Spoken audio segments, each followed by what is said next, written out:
ஏய் ஷூ ஏய் கைஸ் இப்போ பார்த்தீங்கன்னா நம்ம இது எல்லோரும் அதுக்கப்புறம் அப்புறம் இப்போ கொஞ்ச நேரம் கழித்து வீடியோ போட போகிறோம். என்ன வீடியோ?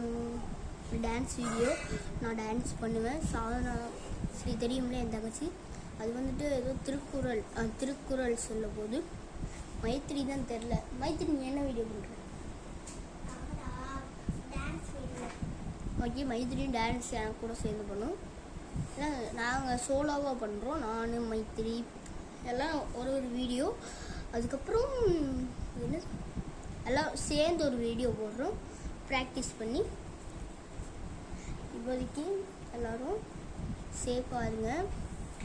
அதான் நான் எப்பயுமே சொல்கிறேன், சேஃபாக இருங்க, வீட்டுக்குள்ளேயே இருங்க. சம்மர் இருக்குது, ரொம்ப வெயிலாக இருக்குது.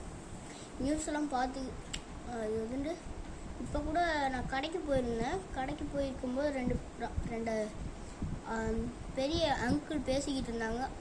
வெயிலே 2 பேர் இறந்துருக்காங்களாம். சம்மரில்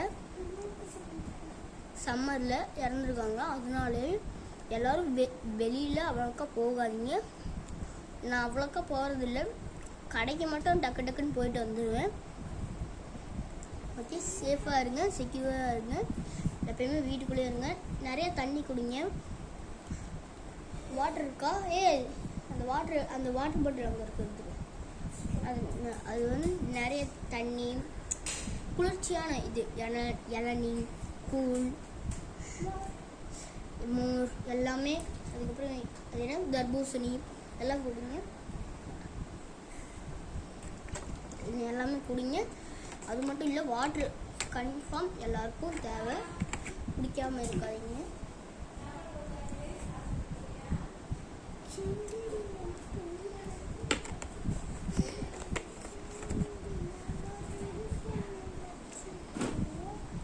ஓகே, வெயிட். ஓகே, எல்லோரும் இதுதான் எப்பயுமே சொல்கிறேன். ஏன்னா சேஃபாக இருங்க. இப்போ நிறையா கிட்னாப்பு அந்த மாதிரி நடந்துக்கிட்டு இருக்கு. சில குழந்தைங்கலாம் வெளிநாட்டில், இப்போ நம்ம தமிழ்நாட்டுக்குள்ளேயே சில பேருங்கள்லாம் இது இன்னும் திருடிட்டு இருக்காங்க. திருடுறதுக்குள்ள பிரச்சனை இல்லை, பிரச்சனை இருக்குதான். ஆனால் நம்ம உயிர் முக்கியம் இல்லையா?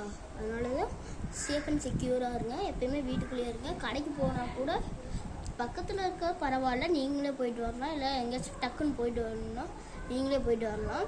பக்கத்தில் இருந்தால் கொஞ்சம் ரொம்ப தூரமாக இருந்தால் உங்கள் அப்பா அம்மாவை கூப்பிட்டு போங்க. இல்லைன்னா உங்கள் அப்பா அம்மாவே நீங்களே போங்கப்பா, நான் வீட்டிலே இருக்கேன்னு சொல்லுங்கள்.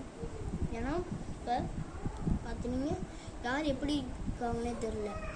சில நேரத்தில் அவங்க ஜாலியாக பேசுவாங்க, டக்குன்னு மூடு மாதிரி ஏதாச்சும் பண்ணிடுவாங்க. அதனால தான் அதுக்கு தான் சேஃப் அண்ட் செக்யூராக இருங்க. எப்பயுமே உங்கள் பேரண்ட்ஸ் கூட இருங்க. அதுதான் எல்லாருமே சொல்கிறாங்க. சாக்லேட் யார் கொடுத்தாலும் முக்கியமாக போகாதீங்க. உங்கள் பேரண்ட்ஸ் அப்பா அம்மாவை தவிர யார் கொடுத்தாலும் போகாதீங்க. இதே மாதிரி தான் நிறையா குழந்தைங்களாம் கடத்திருக்காங்க. இதே மாதிரி இப்போ கூட சைக்கோ கில்லர்னு வந்திருக்கான். அவனை பிடிச்சி விசாரிக்கும் போதுலாம் ஸ்ட்ரீட்டில் தனியாக விளையாடுற குழந்தைங்க, அவங்க அப்பா அம்மாவை விட்டு பிரிஞ்சிருக்க குழந்தைங்க, தனியாக ரோட்டில் விளையாண்டுருக்க குழந்தைங்கள மட்டும்தான் கடத்துறானா. அதே மாதிரி தான் இது சம்மரில் நிறைய தட்டி ரொம்ப விளையாடாதீங்க, அம்மா போட்டுரும். எங்கள் மிஸ்ஸு சொன்னாங்க, அதனால உங்கள்கிட்ட சொல்கிறேன். சேஃப் அண்ட் செக்யூராக மட்டும் இருங்க, வீட்டுக்குள்ளேயே இருங்க. யார் கூப்பிட்டாங்களோ அவ்வளோக்கா போகாதீங்க. உங்கள் அப்பா அம்மா அலோவ் பண்ணால் மட்டும் போங்க, நீங்களாக போகாதீங்க யார் கூப்பிடுறாங்க. இப்போ உங்கள் சில பேர் ஃப்ரெண்டாக இருப்பாங்க, அதுக்கப்புறம் மாறி ஏதாச்சும் பண்ணிடுவாங்க. இதை தான் சொல்கிறேன், சேஃப் அண்ட் செக்யூராக இருக்கும்.